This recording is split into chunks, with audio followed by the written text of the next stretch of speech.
Good morning, everyone. Tier Day, Episode 3. Welcome to our podcast. This is Michael. Welcome to Shots of Info. Today, we will discussing a few important topics, which are, like always, three different sections. Include finance, fitness, personal development. In finance, we're going to be discussing the difference between the SP 500, Nasdaq, and uh, down. A few platforms that we use, and some updates for today. On the fitness section, we will be discussing how to get quality sleep, which is very important. And on the personal development, we are going to be discussing whether choices, discussing between choices and consequences to keep it simple. All right, so let's get it started. And yeah, Randy, you can start. All right. So first things first, let's start off with that disclaimer again. Listen, this is a conversation between friends. Don't take any of this too seriously. We are not experts. We are not considered to be any kind of legal counseling in any way. Again, this is just a conversation between two guys just having fun and recording the conversation so that hopefully you guys can garner some insights, maybe something that can be useful. And that's it. We're just having fun. Correct, yeah. So don't take us seriously. And don't blame us if you do a trade, right? Okay, We're cool. not trying to get sued, man. Facts. We're Anyway. young college kids. We don't have money. All right, so let's get started. Well, difference between the SP 500, Nasdaq, and the down. So let's clarify that. So we've seen this all the time on the news. Probably you see it everywhere, right? So what are they? Let's start with the most famous one, the SP 500. Randy, So let me take over here. So keeping it with layman's terms, the S&P 500 is basically just tracking the performance of stocks. And the stocks are basically companies. So as the name entails, small, and I'm not actually sure what the P stands for, 500. Regardless of the name, the 500 stands for the 500 biggest companies in the United States that this market index tracks. So it looks at the performance of 500 stocks and it just tracks it over time. The difference between the indexes and what Mike was going to talk about is kind of something that we need to clarify. That way you guys don't think that a market index is the same as a stock exchange. So correct. Yeah. So the SP 500 stands for Standard and Poor's 500. Yeah. It's the 500 most valued companies in the market. And you need to meet certain criteria to get into this. I think it's once a year that it gets bounced. So some companies get kicked out of the SP 500 and other gets added, but it's always it's always 500 companies inside of it. And what Randy mentioned, index versus the stock market, they're completely different. The Nasdaq is an electronic stock exchange market, so meaning that you can buy and sell within the Nasdaq. Now, the Nasdaq stands for National Association of Securities Dealers Automated Quotations, and well, it's composed exchanges with more than 3,300 companies listing, meaning that you can trade about this amount of companies inside of the Nasdaq. Now, we see, of course, we get to see a chart for the Nasdaq. That means that how the companies that are listed inside of this exchange stock are doing. So that's pretty much what it shows. But indexes are a little bit different. So let's go back with the down, because down is also another index. All you. Right. So the Dow Jones is composed of 30 companies, basically the 30 best performing companies in the U.S. So it's pretty simple. There's a couple different indexes. It's not just the S&P 500 and the Dow Jones, but those are the ones that you're probably going to see on the news. If you ever turn to a news channel and they have like some stocks in the bottom right corner, how are these things performing? Those are usually the indexes that you're going to see because those are the biggest ones. But there's other ones like the S&P 1000 or 1200. There's some other foreign ones that aren't within the U.S., so you're not going to see those. But obviously other countries exist, and they also have a stock market with their own indexes and things like that. Right, and just to clarify, the down is the 30 most value industrial companies. So it's a little bit different. For example, in the Nasdaq, you're going to find Apple, Google, most of the tech companies, or in the SP 500, you find the most value companies right now. But yeah, so one thing also I want to clarify about the Nasdaq is that it was the first electronic exchange. So there's no physical floor, as you might see on Wall Street, that they have people like, on the floor, just. So that we should clarify. I believe, don't quote me on this, but that's the New York Stock Exchange. Oh yeah, that's the New York Stock Exchange, correct. So which is not to be confused with the Nasdaq. Correct. So it's still the New York Stock Exchange is still considered the biggest exchange because of its market capitalization, which exceeds the Nasdaq. But they both do the same job. Good. I think that's a little bit more clear about the difference between them. And also regarding the index funds, you can find indexes regarding every single, like anything that you're looking for, there's an index for it. High dividends, long-term investment, banking indexes, also like commodities, futures. There's index for everything, even for gold. So technology, everything that you would need, pharmaceuticals.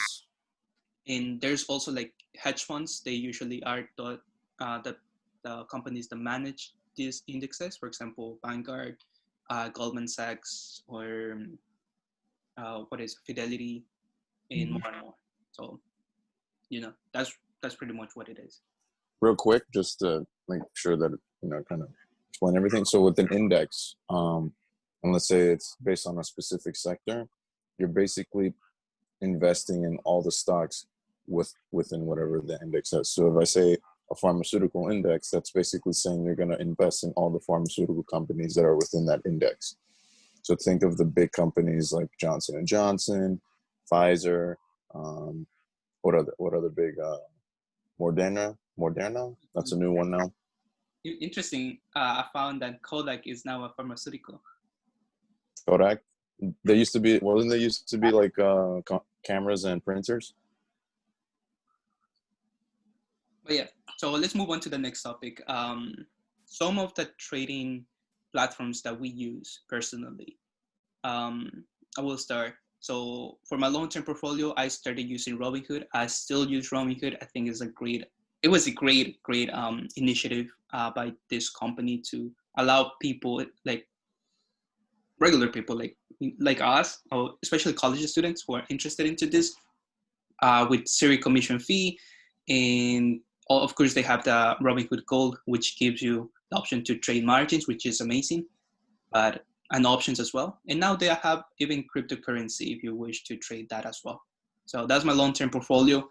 And for day trade, because of the charts and what is it called? Like okay, yeah, I use Webull, but it has more information on the charts. I think you're trying to say volume. No, volume. The analysis of the volumes and things like that. Analysis, because of the analysis that it can provide to you, it's more in detail, more specific. So I use Webull for the day trading, and it allows you to do, it's easier. I feel like it's an easier platform if you're day trading. And then to just look at a chart and to do my analysis when I'm doing day trade, I use TD. What is it called? TD Trade. Thinkorswim. There you go. By TD Trade, which is really right. So I'll jump in because we basically use similar platforms. The Thinkorswim is a platform by TD Ameritrade. So that one is probably going to be the most technical one that you would want to use, and that's the one that you would see most day traders using.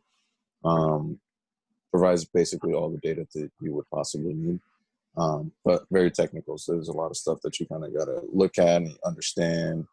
And that's the one where you see all the charts and all the graphs and all the lines, and you're like, what is this?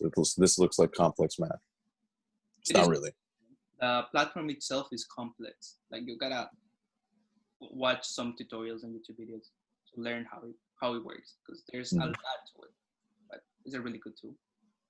Yeah, and like Michael, I use Robinhood for like longer term portfolios. Right now, they also incorporated fractional shares, so you can buy like as little as $1 of any company. So you can buy $1 of Amazon. You don't have to buy $3,000 of one share worth of Amazon. So that's definitely something that can really help you getting started. There's other platforms that do fractional share buying. I believe Fidelity is one of them. Stash, Oh, it's but not. Robinhood is basically the first one you're going to start off with, just because it's the most user friendly. Um, let's see what else we got. Webull, that's the one that I use for day trading as well. Um, Same as Thinkers. I would say Webull is a hybrid between Robinhood and Thinkorswim. It's not so overly complex that you have to watch video tutorials about it, but it's not so easy that you can kind of just hop on it and you're going to understand it from the moment that you start it. It takes a little bit of adjusting to it, but it's good stuff overall. Yeah. Yeah, but there's definitely new platforms out there like M1 Finance, Acorns, and there's plenty more. Like Yeah. everybody's competition, and even the famous, oh, I forgot the name, Charles. Charles Schwab. There you go, you got it. That one also went commission free, and Oh it, yeah, we didn't explain that. So with Robinhood, the thing that made them so unique in the beginning is that they didn't have commissions, and all the other platforms did when they started. So what a commission is, the platform charges you for buying and selling stocks. Robinhood was the first one to not incorporate that, so a lot of people went to them. But after time and the popularity of Robinhood started gaining so much that the other platforms had to start going commission free, because people were just going to them because commissions can eat you up. You can literally not make a single dollar in profit because you spent it all on commissions, even though you did a good trade. correct. And sometimes people see that you can make it out on the trade for the fees, but imagine just getting to save that amount of dollars, because I think before it was like $10 per trade. So whether you buy or sell, you pay $10 fee. And I mean, technology help us in this aspect to everybody get involved, but it's a good thing in my opinion. But increased volatility, like what happened on Whatever, more people, months there's ago. more opportunities. Correct. So now it's a little bit more unpredictable, even more with the market. All right. So some updates that we have for you guys today are very like actually two really good ones, in my opinion. One that we haven't seen since I think 1998 is the United States trying to break apart a big tech company. So Google is getting sued because um, antitrust policies saying that it's becoming a monopoly, it's not playing fair game, and we haven't seen this since the United States sued Microsoft and broke down Microsoft back in 1998. So it's very huge, and I feel like this is gonna take time to settle down. So we're not gonna see Google breaking up anytime soon because they got too much lobbying on the government for that. What do you think? Yeah, I mean, everybody uses Google, man. You can't be like, oh yeah, this like we got to break up Google because whatever. People love Google. Everybody uses their Google search engine, Chrome, YouTube. They're starting to, well, I mean, they've tried different things like with, what was it, Google Plus is their social media that didn't really pan out too well. I always use Google Docs.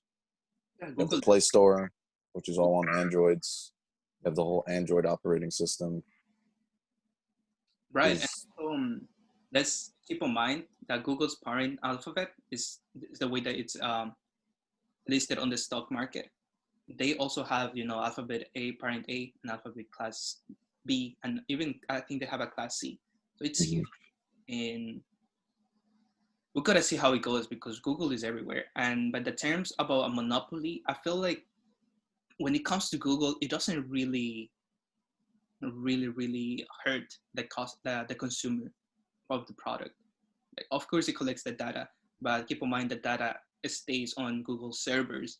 and it's just interchange between applications. For example, from your Gmail, it goes to your Google Docs or to your other applications, which is kind of good in a sense. So that's, I feel like It's they have. convenient, but then we start getting into like freedoms, like your data is being taken from you without you even knowing about it, or maybe it's within the terms and conditions, but most people don't read the terms and conditions because it's so long.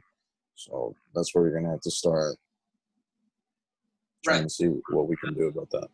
The major, what is it? The major argument that the US got is that Google has been using its contract to be the main browser or like the default browser for most of the phones in the world. So whether you buy an Android or an iPhone, Google is going to come by default as the browser. So that's the major issue, giving not chances for competitors. But we're going to see how it goes. We will keep you updated, guys. Outside of that, AMC theaters, they were approved to get open.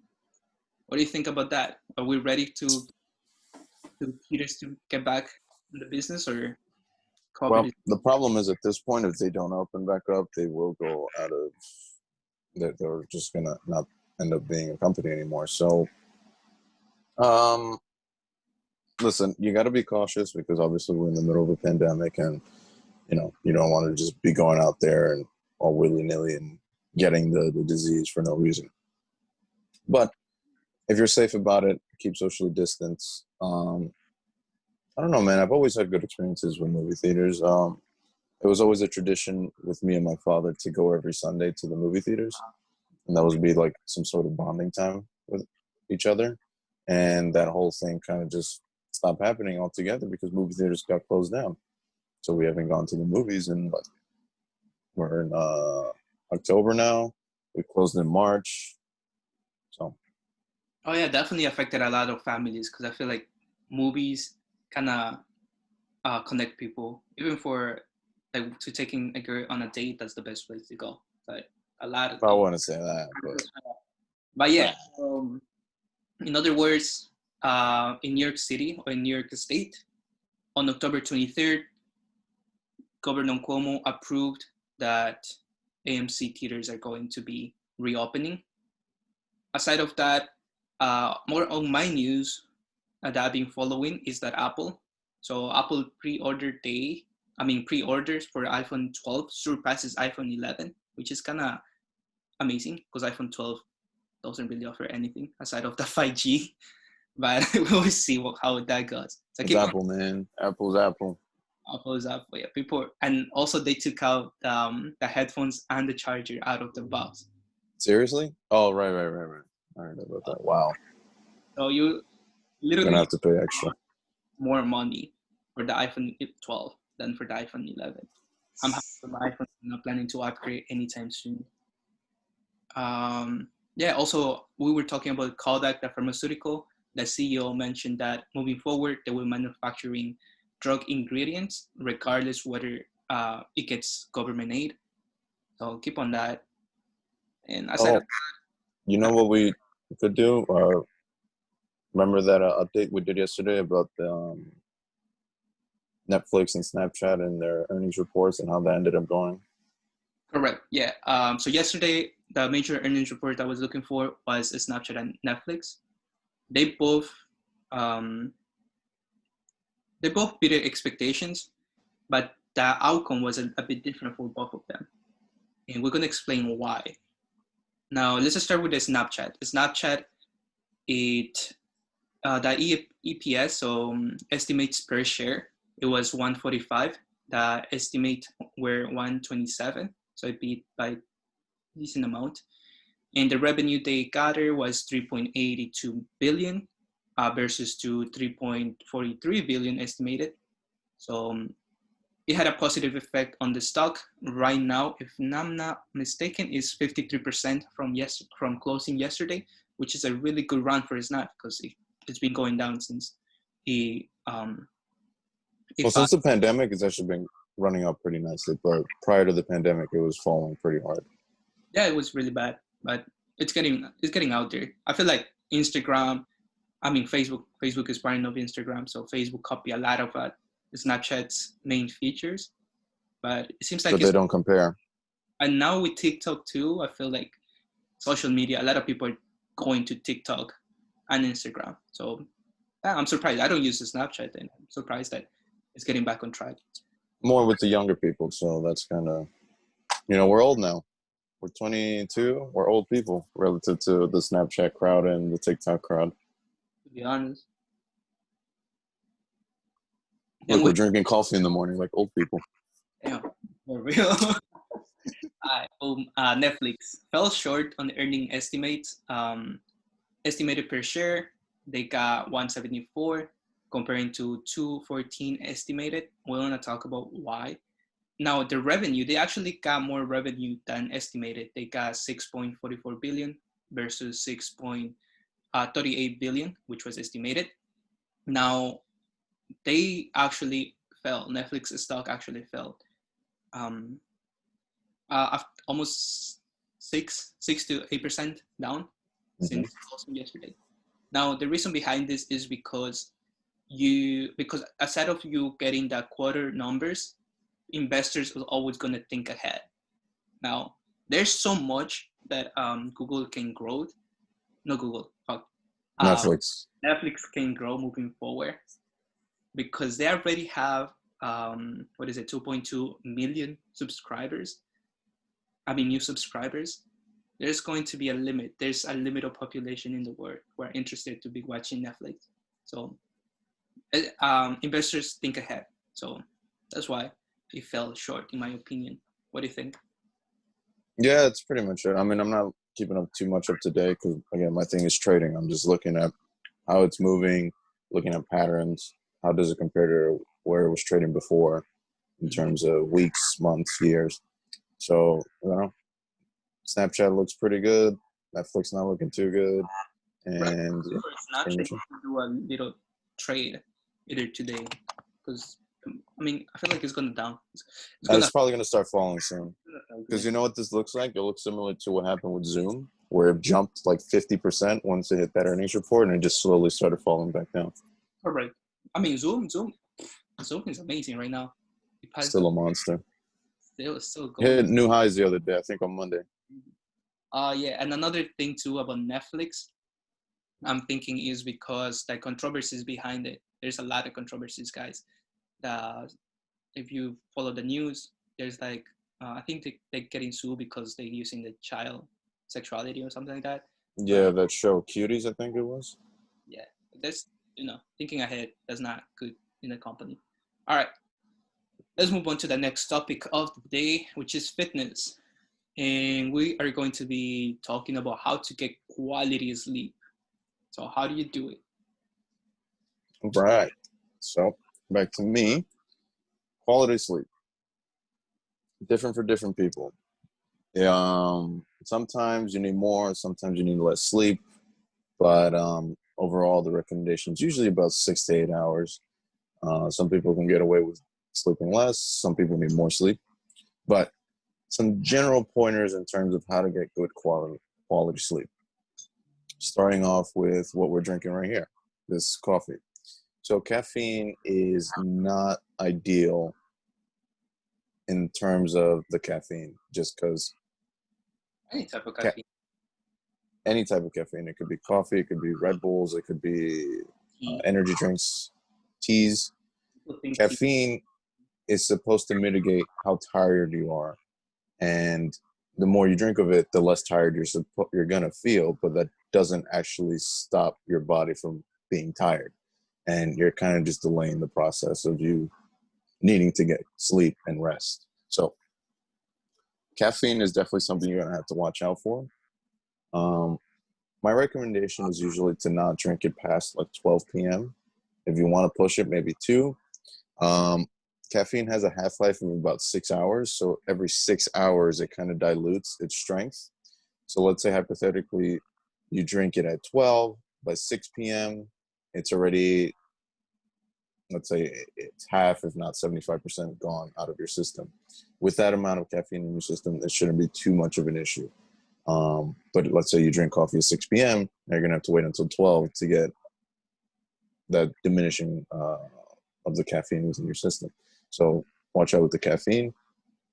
Alcohol is another thing. Uh, College students like drinking alcohol. Not everybody, but you know, it's a good social lubricant. So alcohol, in a similar issue, it disrupts your sleep receptors. It messes around with your hormones in terms of needing to go or wanting to go to sleep. So when it comes to alcohol, you definitely want to limit that as much as possible. Try not to be drinking that throughout the week. If you're going to go to a social event, drink a little bit. You can drink 1 or 2 beers, or have a drink of whatever is your cup of choice, but don't go overboard, because that definitely messes with you, not only in your sleep, but just in your long-term health. So that starts affecting your liver, and you start drinking really sugary alcohol that can start creating problems with your insulin levels. So definitely want to be careful with that. Some other general things: try to eliminate light in your room. The darker the room, the better.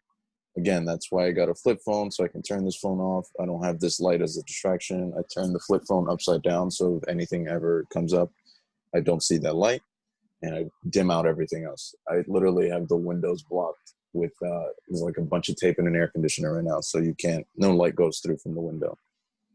Let's see what else. Temperature, the temperature in your room. So you want to try to keep the recommendation is to keep the temperature in your room from about 65 to 72 degrees Fahrenheit. So if you're too cold, that's a problem because you're going to be shivering. And if you're too hot, that's also a problem because you're going to be sweating all night. So you want to be nice and cool when you try to go to sleep. And yeah, go ahead. I feel like getting a quality sleep depends on the person. I definitely agree on that, because what's gonna work for me is not gonna work for you. And some of my habits to get a good sleep is go to bed early, and what Randy said, everything dark. Now noise, I can sleep through the end of the world. If I need my 8 hours of sleep, I will sleep through any noise. I know some other people are sensitive to noise, but you gotta. I wake up like that. I hear something, I'm up. Oh, you're very sensitive with the noise? Mm-hmm. Nah, I'm not. They can be robbing my house. There's a fire in your house and just like, just roll over to the other side. That's me. I need my 8 hours of sleep. After my 8 hours, I'm good to go. Like, I'm energetic. Another good thing too is when you start overthinking before you go to sleep. That happens to everybody. Now, a good trick is try to clear your head, take some deep breaths, like, and start thinking that you're falling asleep, and you eventually fall asleep. I tell this to all my friends who always text me saying like, "Oh, I can't sleep." I'll be like, "Yo, just think that you're falling asleep, and you eventually fall asleep." That's a really good trick, and it might sound silly, but it works. I tried it last night, and it worked. but yeah. Hold on. Actually, if you don't want a trick, what you could do, go back to the traditional stuff. Just read a book. Yes. This thing takes me out so fast. Within me reading the first like 2 pages of whatever part I'm up to, I just start feeling sleepy. I push past a little bit further, and say 20 minutes later, basically sleeping. Right. That's actually a really great point, because before I used to read at night, like before going to bed, and I used to knock out. But the thing with that, it was that I was not learning anything. So now I decided, well, now I read the books like in the morning, because I tend to fall asleep while reading. So yeah. So that's the thing. The books that I'm reading, they're just they're fantasy. They're not. They have no. I mean, most books have a like bigger meaning to it, but the idea is to just enjoy the book. It's not I'm reading something that's really complex, that has really good ideas and principles in terms of like philosophy or business ideas and things like that. Simple stuff. It's like imagine watching a TV show or any show, but it's a book and you're reading it. Yeah, absolutely. If you're watching like a fairy tale book, Yeah, that's why you read for a kid. So yeah. that way. Aside of that, yeah, just try to get the 8 hours. Like, that's the most important. I learned this on my psychology class. I wish I had paid attention, but I know like after that 20-minute period, you go into REM sleep, which is like the deepest sleep, and that's where you want to go. And after that, you get out of the period. So whatever happens during that deepest sleep, you don't want to be waking up. That's when sleep paralysis happens, or what is the people that walk? Oh, sleepwalking. Sleepwalking. Yeah, so that's when it gets affected. So that brings me to another point. To avoid trying to wake up at late at night, make sure you're not drinking many liquids before you go to bed. Yeah, You don't want to be waking up going to the bathroom because that's going to wake you up and disrupt your sleep. it is annoying. I'd be doing that. I'd be drinking water a lot.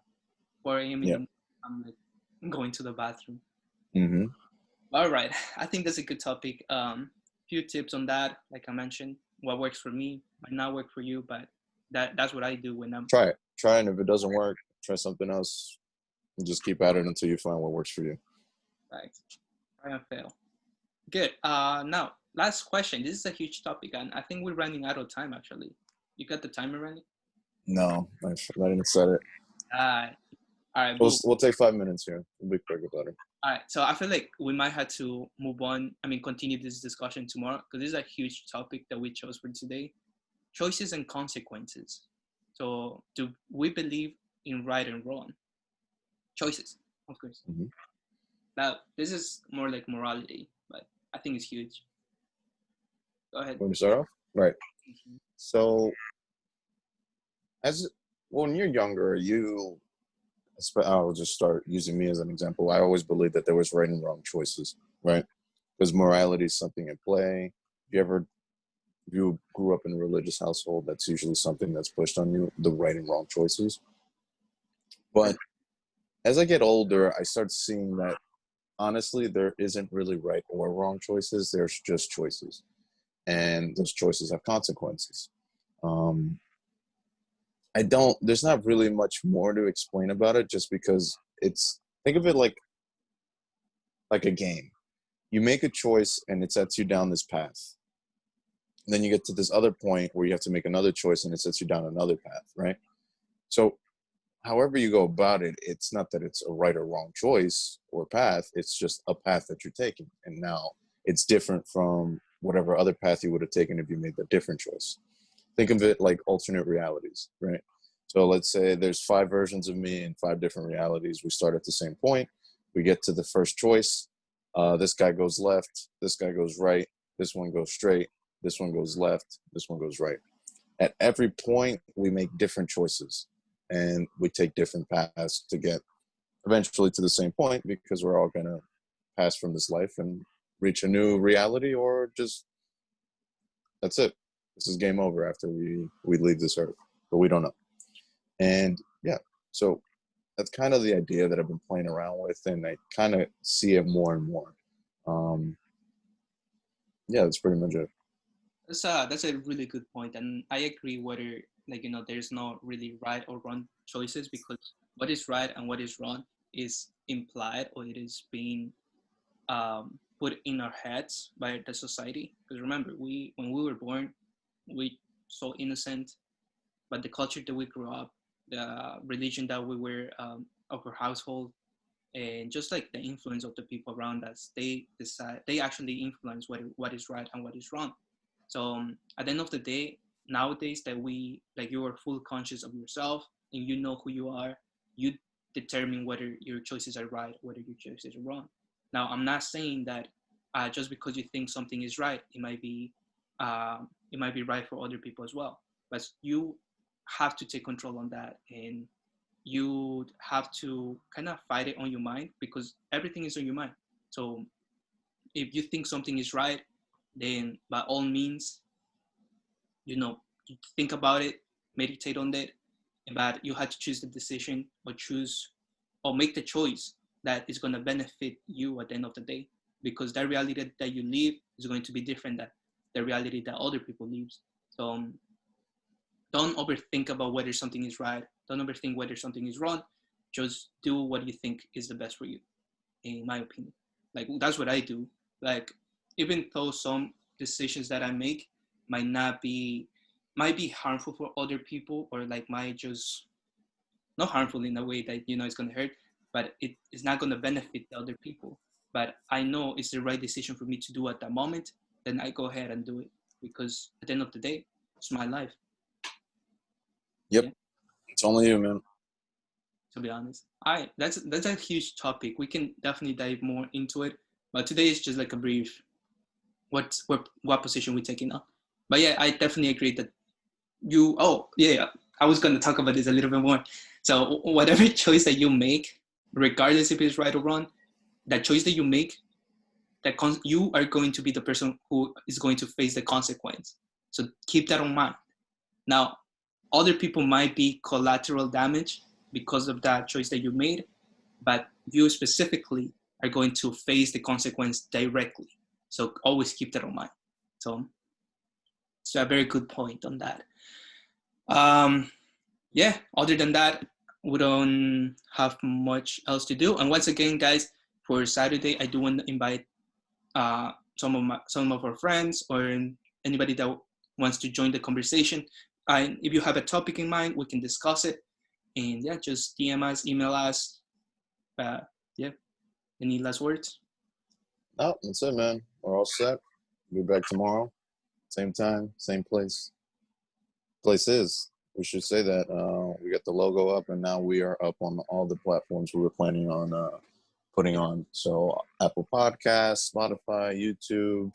I don't know the other guys that you have there, but Yeah, we are on Pocket Cast as well as Anchor. You can listen on all those platforms. And shout out to Victoria for helping us with the logo. But yeah, all right, guys. We will see you tomorrow. Peace.